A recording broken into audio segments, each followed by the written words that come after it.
Commune de Saint-Priest-la-Prugne, dans le département de la Loire.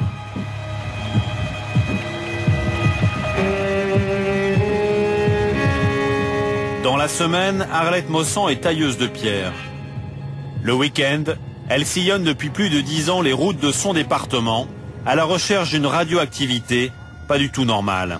700, 800, on a 800 dans la voiture encore là. C'est énorme 800 dans la voiture. Le long de ces routes, des cailloux radioactifs sont nichés sous le goudron. À 60 km/h, le compteur Gégère enregistre à 50 cm du sol 800 chocs par seconde, 4 fois plus que la radioactivité naturelle de la région. On a mesuré des endroits là où il y a 10 000 au sol. Ah oui, d'accord. Malgré le goudron. Ouais, on a encore beaucoup là. Ah oui, c'est énorme en fait. Oui, enfin, dans un lieu public, c'est énorme. Quand Arlette détecte un point très radioactif, elle s'arrête pour préciser ses mesures. Comme ici, en plein cœur du village de la Prugne.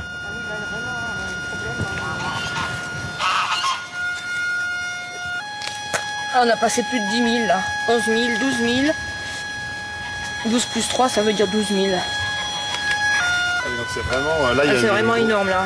Il y a une grosse pollution là. Ah oui, on passe tout de suite à, ouais, même à 13 000 là.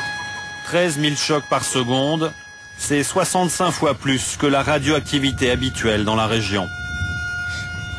Et on est en plein village là. En plein dans le village, les gens passent, discutent. C'est vrai que c'est vraiment énorme là. La responsable de l'association écologique des Bois Noirs va faire part de sa nouvelle trouvaille au maire du village. 13 000.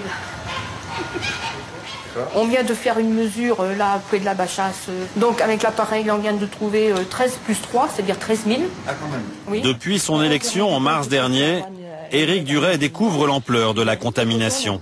On sait qu'aujourd'hui, la santé publique, la santé de l'individu peut être gênée. Il y a des nuisances voilà, au niveau de la santé. Bon, on peut quand même avoir des doutes pour nous et puis pour nos enfants aussi. Puis je souhaiterais qu'Areva fasse le nécessaire pour nettoyer cette zone. Nettoyer la zone, c'est-à-dire la débarrasser des déchets radioactifs dispersés un peu partout dans la région. À quelques kilomètres de là, le CEA, puis l'entreprise Cogema, ont en effet exploité pendant 25 ans une mine d'uranium qui a généré des millions de tonnes de cailloux radioactifs, nommés stériles. Les stériles, ce sont ces pierres rejetées par cette machine et dont la teneur est trop faible en uranium pour l'industrie nucléaire. Mais elles sont toujours radioactives. Jusqu'en 1980, ce déchet inutile pour la Cogema a été une aubaine pour le département.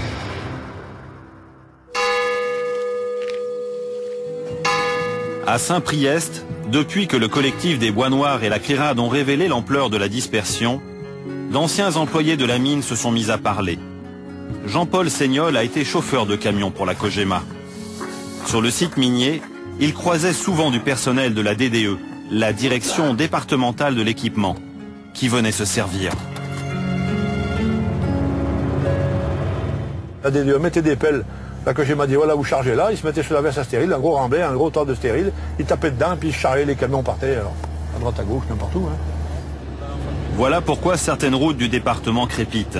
Elles ont été construites sur des stériles par les services de l'État.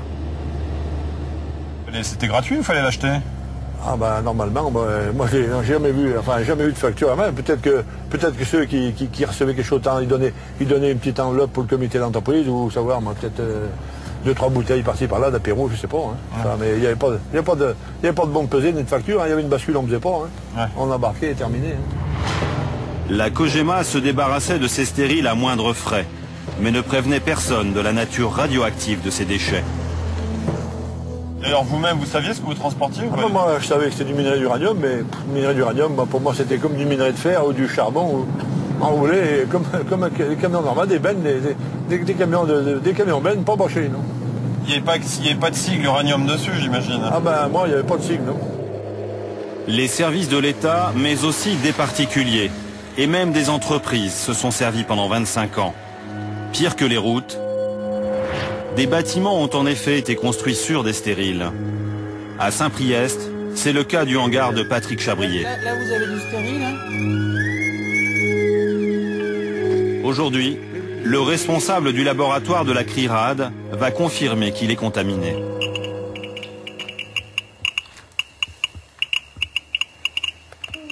« 1,5 microsievert par heure.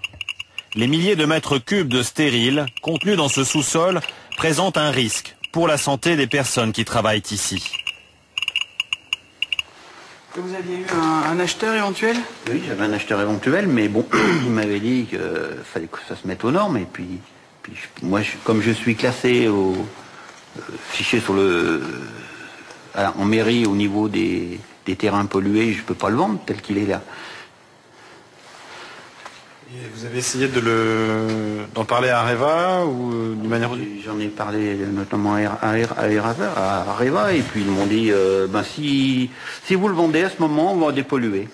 Mais bon, on ne peut pas trouver un vendeur avant que ça soit dépollué, on ne peut pas mettre la charrue avant les bœufs. Hein. Faut commencer par dépolluer, après on peut trouver peut-être un acquéreur. Bon, on y va? Aujourd'hui, ce chef d'entreprise a l'impression d'avoir été berné par la COGEMA. Dans les années 1970, il a récupéré avec son père des milliers de mètres cubes de stériles sur lesquels repose son local. Donc tout ça, toute cette partie s'est remblayée en stérile? Toute cette partie, oui, qui est même un peu au-dessus. Donc vous avez, vous voyez la hauteur. C'était une aubaine de trouver du remblai bon marché, quoi, pour remblayer le... Sinon, je me demande si ça aurait été possible de le faire autrement, de remblayer un truc comme ça. Mais Areva le vendait ou le donnait? Bon non, il le donnait à une époque, et puis après il y a eu, bon mais, je sais peut-être pas. On avait peut-être, après il fallait donner un petit quelque chose à la fin, mais bon, disons que c'était pas cher relativement pour du remblai, c'est vrai. Bon, si on avait su ça, on n'aurait pas été le chercher. Hein. Comme Patrick Chabrier, de nombreux habitants regrettent d'avoir accepté les largesses de la COGEMA. Enfin, vous êtes quand même coincé, vous. Bah, on est coincé avec ça, parce que on peut ni vendre ni rien faire, quoi. Dès qu'on trouve une solution, et puis c'est pas... Moi, je voudrais pas laisser un cadeau empoisonné aux enfants, hein. Qu'est-ce qu'ils vont faire de ça? Ça va devenir quoi, hein? Je sais pas quand même... Après moi, ils vont faire quoi, hein? Je voudrais qu'ils se débrouillent avec ça.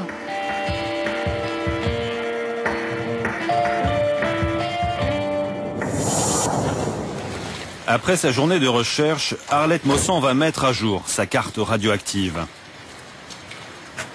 Un nouveau point rouge pour un nouveau point contaminé.